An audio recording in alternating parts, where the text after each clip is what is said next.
C'est le 19h de Public Sénat. Bonsoir à tous. Voici les titres de ce mercredi. L'image manquante d'Oussama Ben Laden sera-t-elle diffusée pour donner réalité à la mort du chef terroriste? La Maison-Blanche n'a pas encore tranché.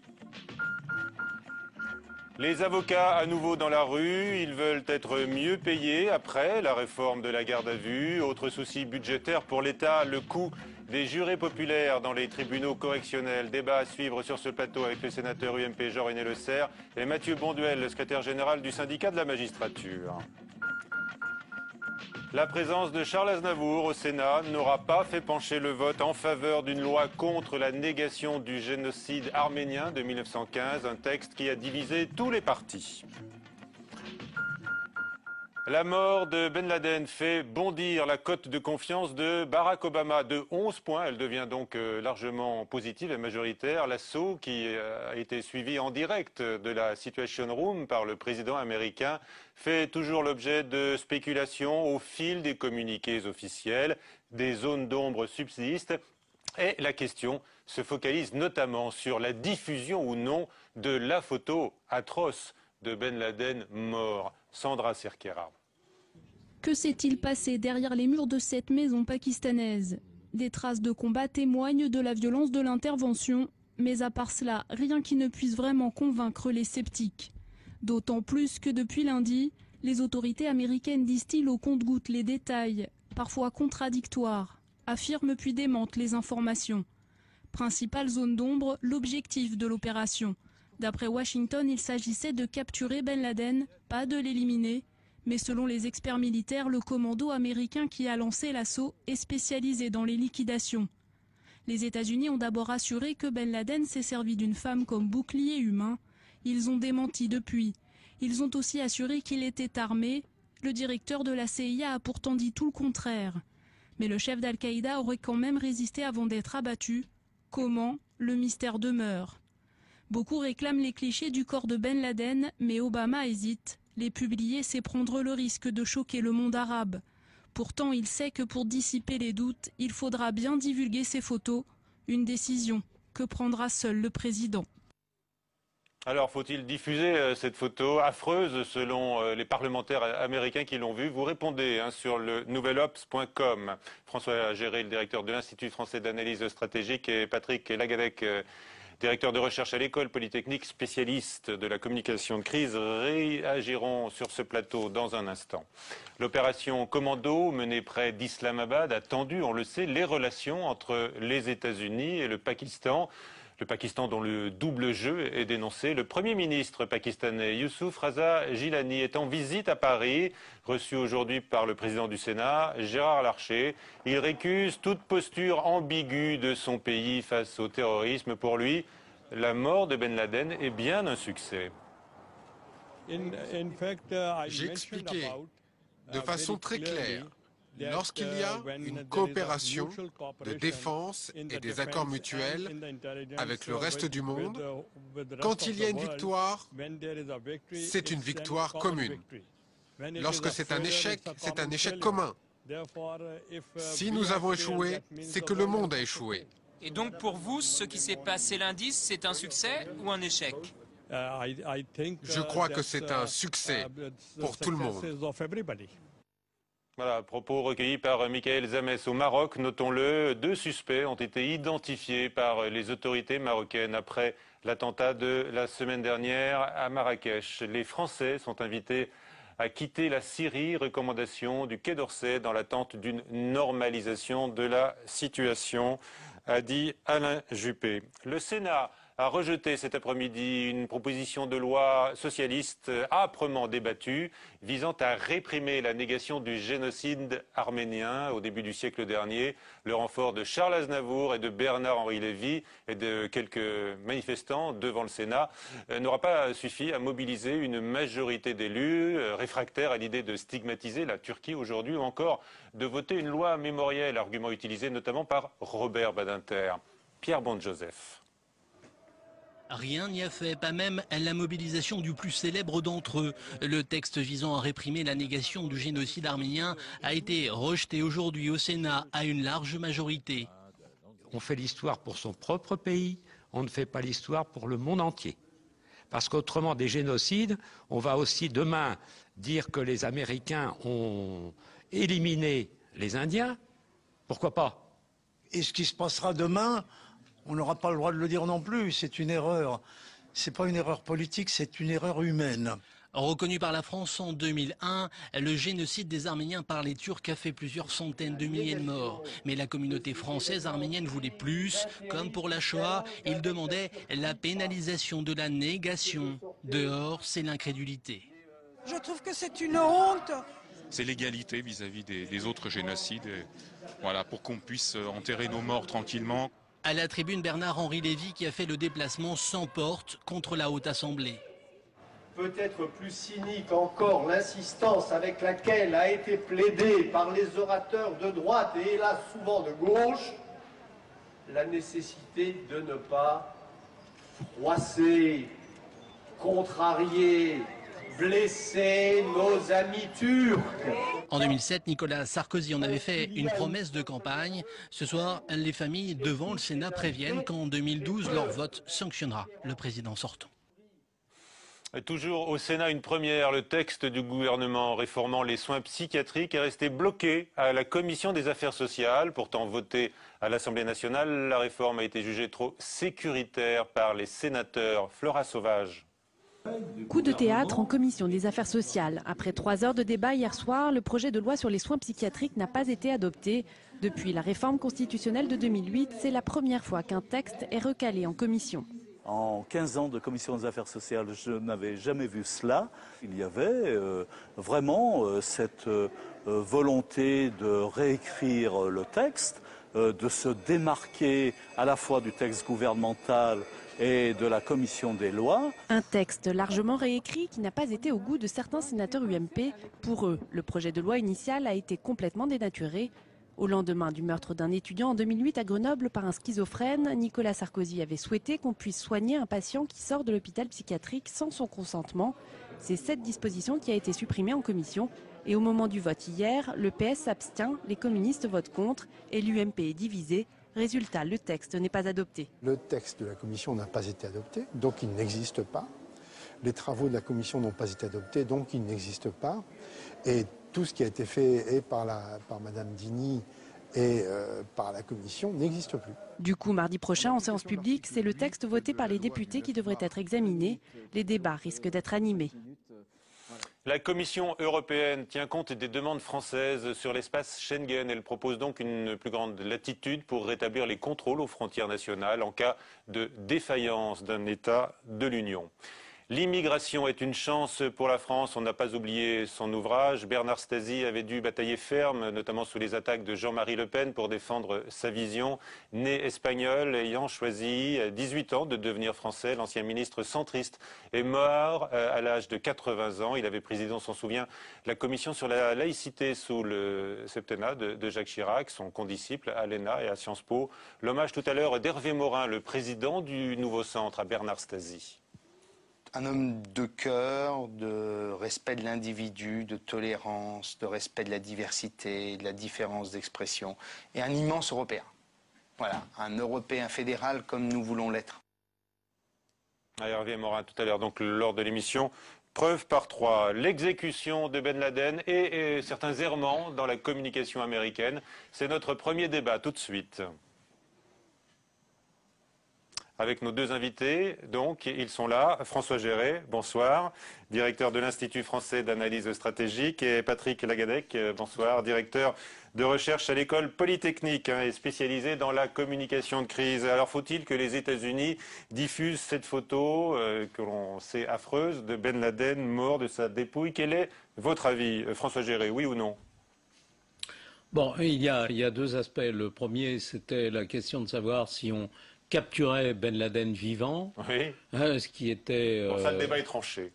Quand même extrêmement difficile. Ensuite, il y a le fait que le corps a été emporté, ce qui n'était pas évident non plus, que les traces de ce corps ont été immédiatement éliminées, ce qui pose le problème complet que nous constatons aujourd'hui, c'est-à-dire toutes les questions sur Que s'est-il passé exactement? Qu'est devenu Ben Laden, non pas en tant qu'individu, mais je dirais en tant que mythe actif, avec aujourd'hui toute une campagne maintenant de désinformation qui consiste à dire mais finalement après tout on n'a aucune preuve qu'il ait été tué. Les conspirationnistes qui s'en donnent à cœur joie, évidemment. Voilà. Et puis il y a eu cette décision de la Maison Blanche consistant à dire on efface toutes les traces pour qu'il n'y ait pas de commémoration, pour qu'il n'y ait pas de lieu de martyr. Et l'idée, c'est une idée fondamentalement, je crois, médiatique, si vous voulez, parce qu'elle consiste à dire, finalement, il n'est plus là, il n'y a aucun élément, et vous n'avez plus rien à dire, et d'ici une semaine, vous ne direz plus rien. Oui. Donc, très bien. Voilà pour votre position, enfin votre explication plutôt. Qu'en pensez-vous, Patrick Lagadec? Est-ce que la Maison-Blanche devrait diffuser ou non cette photographie? Certains parlementaires américains disent bon, c'est monstrueux, c'est un homme qui a été abattu de 2 balles, semble-t-il, en pleine tête, mais elle finira bien par sortir un jour, cette photo. J'essaie de prendre un peu de recul.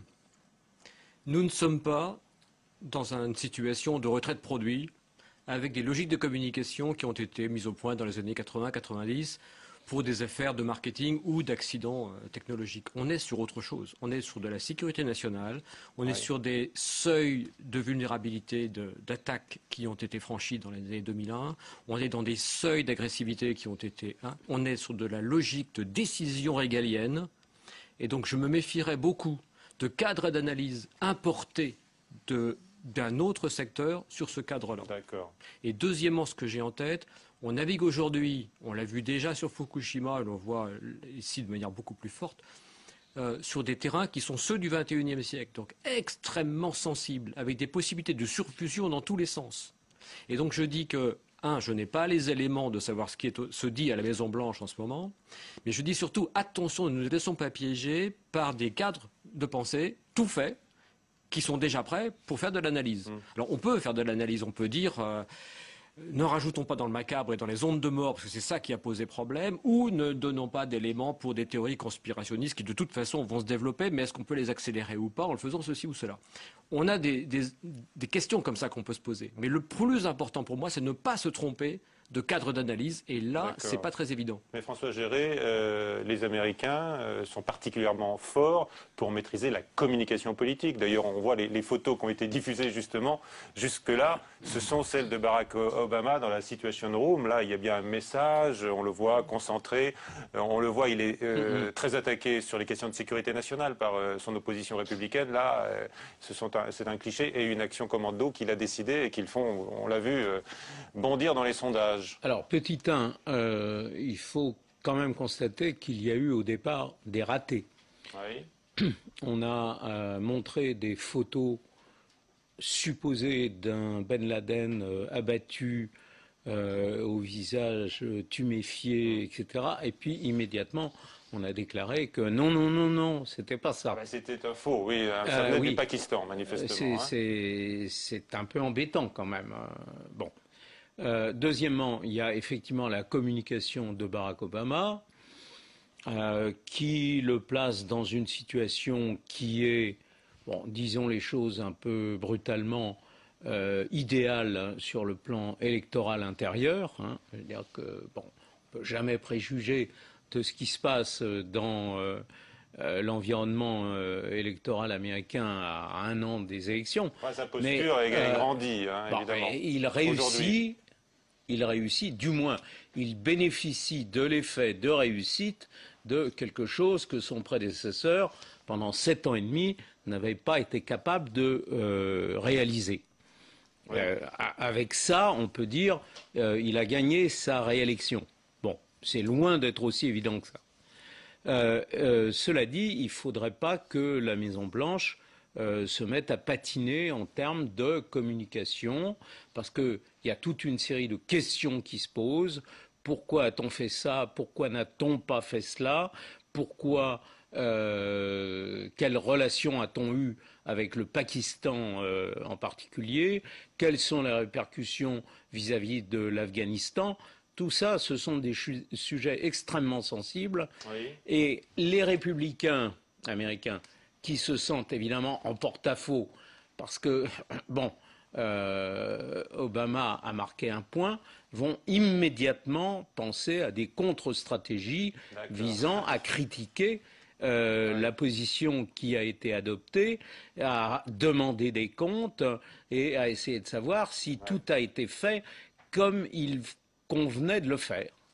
Patrick Lagadec, vous dites qu'il ne faut pas se tromper de modèle. Hein. Vous êtes un spécialiste de la communication de crise. Vous avez parlé des catastrophes sanitaires, de Fukushima ou d'autres situations de crise que connaissent les entreprises. Là, quand on voit la communication de la Maison-Blanche, on pense plutôt quand même au scénario hollywoodien, non? Vous ne faites pas le rapprochement? On est sur des grandes affaires de décision d'État et des décisions historiques.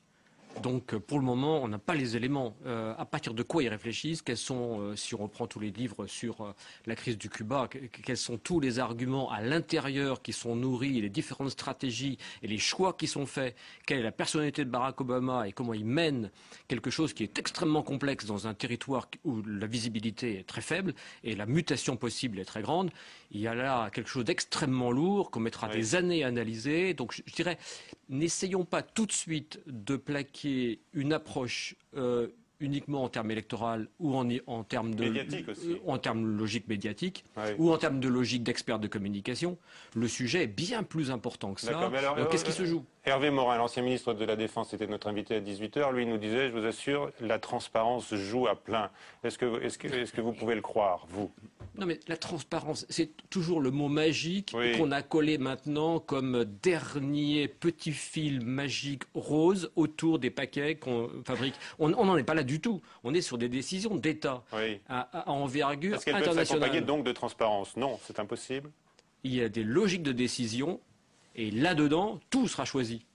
Et c'est important en termes de signaux qui sont envoyés, de préparation, d'ouverture d'initiatives qui peuvent être faites, et c'est là-dessus que travaille Barack Obama, certainement. Oui, François Géré, là-dessus? Oui, le mot transparence finit par me faire rire, parce que c'est devenu c'est parce que vous réclamez quand même depuis le début de cet entretien? Non, pas du tout. Vous voulez la vérité? La transparence, c'est la production des faits tels qu'ils se sont produits sur la base de preuves concrètes et sur la base de preuves qui auront une authenticité et qui n'auront pas été sélectionnées, voire manipulées par les gouvernements qui y ont intérêt. Donc l'idée de la transparence est une blague. C'est une blague durable, c'est une blague à mon avis nuisible, parce que finalement la transparence, c'est ce que l'on fait croire au public par-delà la réalité des faits. Très bien, merci. Et on verra comment cette transparence progresse ou non, ou on verra ça dans les heures qui viennent. Messieurs, merci d'avoir participé à ce 19h. L'actualité est toujours animée maintenant du côté du monde judiciaire, entre manifestations des avocats un peu partout en France aujourd'hui sur la juste compensation pour eux de la réforme de la garde à vue et piste de réforme des tribunaux correctionnels avec l'introduction de jurés populaires. On en parle avec nos deux invités, mais d'abord on fait le point avec Mounir Soussi. Après les magistrats, les avocats sont dans la rue pour manifester contre les projets du gouvernement. Dans leur ligne de mire, la réforme de la garde à vue. Alors qu'ils défilent pour réclamer plus de moyens, une autre mesure suscite le trouble dans le monde judiciaire, l'instauration de jurés populaires dans les tribunaux correctionnels dès l'année prochaine. Un projet qui soulève de nombreuses interrogations chez les magistrats et les avocats. Je suis assez étonné qu'on ne trouve pas de budget pour payer des avocats qui sont des professionnels, qui font respecter les libertés, et qu'on en trouverait je ne sais où pour pouvoir financer des juges amateurs qui viendraient compléter des tribunaux correctionnels qui fonctionnent actuellement de façon satisfaisante et composés de juges professionnels. Le garde des Sceaux Michel Mercier a annoncé la création de 155 postes chez les magistrats ainsi que le déblocage d'une enveloppe de 20 millions d'euros. Mais ces promesses ne rassurent pas les professionnels de la justice qui se demandent comment l'État va financer ce projet. Les parlementaires travaillent déjà sur le texte. Pour les élus de la majorité, les fonds seront bien là. Le volet financier est quelque chose qui a été assuré par Monsieur le ministre. J'ai envie d'y croire, j'ai envie de penser que c'est tout à fait possible. Il est peut-être important aussi de dire qu'on va partir sur de l'expérimental à partir de 2012, uniquement sur 2 cours d'appel. Une application progressive pour échelonner les dépenses. Le Sénat doit examiner le texte en première lecture le 17 mai pour une entrée des premiers jurés populaires dans les tribunaux correctionnels début 2012. Avec nous, donc, Jean-René Le Serre, bonsoir, vice-président UMP de la Commission des lois du Sénat, et Mathieu Bonduel, qui est le secrétaire général du syndicat de la magistrature. Un premier point, peut-être les avocats qui assurent l'égalité de tous devant la justice, dans le cadre du service public de la justice, touchent aujourd'hui 300 €, donc pour une garde à vue de 24 heures. Leurs revendications sont-elles justifiées à vos yeux ? Je pense que c'est un problème qui est un problème récurrent et déjà ancien, ce problème de l'aide juridictionnelle, bien sûr. Il y a actuellement, il ne faut pas croire que les politiques ne s'en préoccupent pas, c'est-à-dire qu'il faut d'une part qu'il y ait des crédits budgétaires plus importants, et puis il faut aussi chercher des ressources autres. Notamment, moi je suis convaincu qu'il y a des ressources importantes à trouver au niveau de la protection juridique, au niveau des assurances. Aujourd'hui, je crois qu'il y a des assureurs qui se font effectivement beaucoup d'argent sur de la protection juridique qui ne sert pas à grand-chose. Monsieur Bonduel, c'est pas forcément votre préoccupation, l'indemnisation des avocats? C'est une préoccupation parce que derrière la question, c'est pas seulement les avocats, c'est les justiciables, c'est l'égalité devant la loi. Bon, on a déjà une justice pénale qui est très inégalitaire. Elle risque de l'être encore plus demain si en gros seuls ceux qui ont les moyens d'avoir un avocat pendant toute la durée de leur garde à vue en auront un et les autres non. Donc oui, c'est une vraie question qui excède la garde à vue, mais c'est vrai que la loi sur la garde à vue, qui était absolument nécessaire, mais qui a été votée dans la précipitation, il faut bien le dire, eh bien rend le problème encore plus aigu. Oui, vous confirmez, Jean-René Le Serre, que la loi a été votée peut-être un peu hâtivement et qu'on n'a pas pris le temps de se donner les moyens de l'assumer? On n'avait pas vraiment le choix, puisqu'on a créé les questions prioritaires de constitutionnalité, et c'est un acquis fondamental pour les libertés publiques avec la révision constitutionnelle. Il y a eu des injonctions, effectivement, du Conseil constitutionnel, de la Cour européenne des droits de l'homme, pour avoir une réforme dans les meilleurs délais. Donc, on a fait notre boulot. Le bémol, c'est que tout de même, les arrêts de la Cour européenne des droits de l'homme qui condamnaient de fait notre système remonte à il y a 2 ans. Donc le gouvernement, je comprends que les parlementaires, eux, soient mis un peu devant le fait accompli, mais le gouvernement aurait pu prendre les devants il y a bien longtemps. Bon, alors le budget de la justice qui est déjà limité, vous êtes d'accord là-dessus, sur ce point? Il est ridicule. C'est vraiment une responsabilité partagée entre la droite et la gauche, puisqu'il est extrêmement limité depuis très longtemps. On a fait des efforts. Depuis 2002, il y a eu une augmentation, si vous voulez, sensible. Mais on partait de tellement bas qu'elle est très très nettement insuffisante. Bon, d'accord. Alors, une augmentation qui est quand même inférieure à l'augmentation des besoins. D'accord. Alors, il craque encore plus aujourd'hui avec cette réforme, on le voit, de la garde à vue. Et puis, avec demain, donc, l'appel à des jurés populaires dans les tribunaux. Jean-René Le Serre, vous avez des propositions à faire qui vont dans le sens d'une justice plus populaire, mais pas trop coûteuse? Si vous voulez, la Commission des lois a examiné d'ailleurs ce texte ce matin. Il y a d'une part le problème effectivement des jurés. Nous n'étions pas du tout favorables à ce que l'on crée une cour d'assises light en quelque sorte à côté de la véritable cour d'assises. Donc le Sénat a rétabli l'unité de la cour d'assises et je crois que chacun en sera effectivement satisfait. Et puis il y a effectivement ce débat qui est un débat d'ailleurs finalement assez consensuel de la présence effectivement de citoyens dans les tribunaux correctionnels. Des grands syndicats le réclament depuis il n'y a pas mal de temps. André Valigny n'est pas non plus vent debout contre cette réforme. On va essayer de faire en sorte que cette réforme, d'une part, atteste du fait que la justice est rendue au nom du peuple, et d'autre part, pragmatiquement, soit réalisable. Alors on va voir dans le détail. D'abord, sur le principe même, vous confirmez au syndicat de la magistrature que vous êtes d'accord? Non, enfin, non, mais je suis désolé d'être dans la nuance. Mais vous enrôlez là, alors. Il y a une nuance, c'est qu'au syndicat de la magistrature, nous étions pour un système, c'est un peu technique, d'échevinage, c'est-à-dire de citoyens qui sont aux côtés des juges et qui ont l'occasion de revenir, de capitaliser de l'expérience et d'être formés. Là, c'est pas du tout le choix qui a été fait, puisqu'en réalité, en correctionnel, on pourrait parler des assises, effectivement, où le Sénat semble avoir un peu rectifié la copie, mais en correctionnel, il s'agit de trier des gens sur questionnaire, c'était en tout cas dans le projet initial.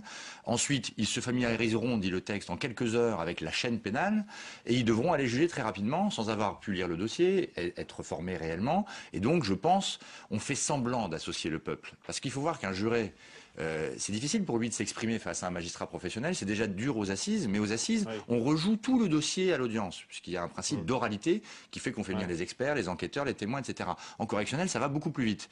Donc, c'est un peu une escroquerie, si vous voulez. Oui, et du coup, j'ai un peu le sentiment que c'est une escroquerie, alors que sur l'idée, on aurait pu effectivement être d'accord. En tout cas, nous, au syndicat de la magistrature, nous n'avons pas peur de l'entrée dans les tribunaux correctionnels de citoyens, mais pas comme ça. Écoutez les propositions peut-être de Jean-René Le Serre, vous voulez quand même limiter la portée de cette réforme, non? Nous voulons, d'une certaine manière, à la fois limiter. Dans quel cas vous voulez voir des jurés populaires en correctionnel? Nous ne souhaitions pas que la présence des jurés en citoyens assesseurs en correctionnel soit limitée aux hypothèses effectivement de violence sur les personnes, parce qu'il nous paraissait y avoir le risque d'avoir une justice de pauvres ou une justice de riches, si je peux m'exprimer ainsi. Les tournantes, il y en a plus effectivement dans les cités des HLM qu'il n'y en a dans le 7e arrondissement. Donc nous avons étendu les hypothèses où pourrait s'appliquer effectivement la compétence de ces citoyens assesseurs, notamment à toutes les infractions en termes d'environnement, notamment aux hypothèses d'usurpation d'identité, aux hypothèses d'atteinte à la dignité des personnes, de façon à montrer qu'on va demander aux citoyens assesseurs, non pas d'être un technicien du droit, et c'est pour ça que je ne suis pas en total accord, mais d'être le citoyen avec le bon sens du citoyen, à côté des techniciens du droit, qui seront toujours majoritaires au sein des tribunaux correctionnels. Oui. Alors, et qui parfois font preuve de bon sens aussi, puisque le bon sens n'est pas l'apanage du peuple fantasmé. Comme le citoyen veut parfois être un bon juriste. Absolument, absolument. Bon, alors, on étend la liste des infractions concernées. Bon, très bien, je constate qu'il n'y a toujours pas dans cette liste ces fameuses infractions symboliques pour le peuple tout de même, enfin les citoyens, c'est-à-dire l'abus de confiance, l'abus de biens sociaux, etc. Il y a des affaires très simples d'abus de confiance et d'abus de biens sociaux, puis il y a des affaires très complexes d'environnement ou même d'homicide involontaire. Donc on voit bien qu'en réalité, il y a une double contrainte politique, je pense. D'une part, il ne faut pas que ça coûte trop cher, et ça va déjà coûter très cher. C'est pour ça qu'on restreint les infractions, quitte à avoir une justice tout de même à deux vitesses. Et deuxièmement, il y a un certain nombre d'affaires dont on ne souhaite pas spécialement, en tout cas je n'entends rien là-dessus, que le peuple s'en mêle. Ah oui. Bah, apparemment, il y a un certain nombre d'infractions qui ne sont toujours pas concernées par cette réforme. Les affaires qui concernent les toutes puissants, les affaires, c'est ça que vous voulez nous dire. Les puissants. Les riches et les puissants. Il ne faut pas les fantasmer non plus, mais même le chef d'entreprise ne sera pas concerné. Il y a eu sur ce point-là, si vous voulez, un progrès important donc en commission des lois ce matin, puisqu'on a effectivement étendu les problèmes d'atteinte à la dignité des personnes, les problèmes effectivement d'hébergement insalubre sont des problèmes qui concernent effectivement ceux qui utilisent la pauvreté effectivement et qui s'en font recette. Pour le reste, la loi est votée par le Parlement, donc il y aura dans 15 jours les amendements qui seront proposés par les collègues et il y aura peut-être des propositions d'extension. Ceci dit, comme ça a été dit avec beaucoup de justesse, après il faut savoir s'arrêter à un certain niveau parce qu'il y a aussi en matière de justice d'autres coûts auxquels il faut faire face. Bien sûr. Juste une remarque sur les assises, parce que M. Le Serre a parlé à juste titre de ce qui avait été fait au Sénat, mais il faut quand même se souvenir de ce qui est dans le projet initial du gouvernement qui dit vouloir rapprocher la justice du peuple. On faisait passer le nombre de citoyens pour les affaires criminelles, pour 90% des crimes, de 9 sur 12 à 2 sur 5. C'est-à-dire qu'en fait, on réduisait la présence du peuple aux assises. Très bien. Ça c'est fini, puisqu'on a effectivement maintenu la majorité. Comment ça se passe pour vous, Jean-René Le Serre? Vous êtes en campagne pour être réélu sénateur dans le Nord. Il y a plusieurs listes, c'est un peu compliqué. On dit que M. Daubresse pourrait arriver pour arbitrer les divisions dans la majorité. Écoutez, auquel cas, je lui souhaite bon courage, parce que moi, je suis vraiment totalement serein. Totalement serein. Voilà, une dernière information. Barack Obama ne publiera pas la photo de Ben Laden mort. L'information vient de tomber. On a eu ce débat il y a quelques instants avec nos invités. À 22h, Sonia Mabrouk pour le prochain journal. Tout de suite sur la chaîne parlementaire Assemblée nationale. Question d'info. Bonsoir à tous.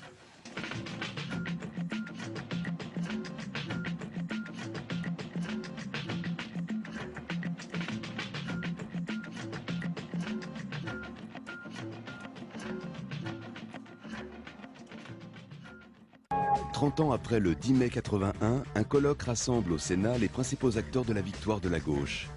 Michel Cotta, Gilles Leclerc et Jean-Pierre Elkabbach animeront 3 tables rondes avec notamment Lionel Jospin, Jacques Lang et Laurent Fabius. François Mitterrand est à l'honneur, vendredi sur Public Sénat. Surpopulation, suicide, conditions de détention inhumaines, les rapports se suivent et la réalité change doucement. Nos prisons sont comparées à celles des pires pays du tiers-monde. La politique de construction de centres pénitentiaires change-t-elle vraiment la donne? C'est ce que nous verrons dans le docu, le débat, avec le film D'une prison l'autre et puis nos invités. Élise Lucet présente Le Débat, samedi à 23h sur Public Sénat. L'information politique et parlementaire en temps réel, c'est sur l'application iPhone de Public Sénat. Informer, expliquer et partager pour être à la pointe de l'actualité politique.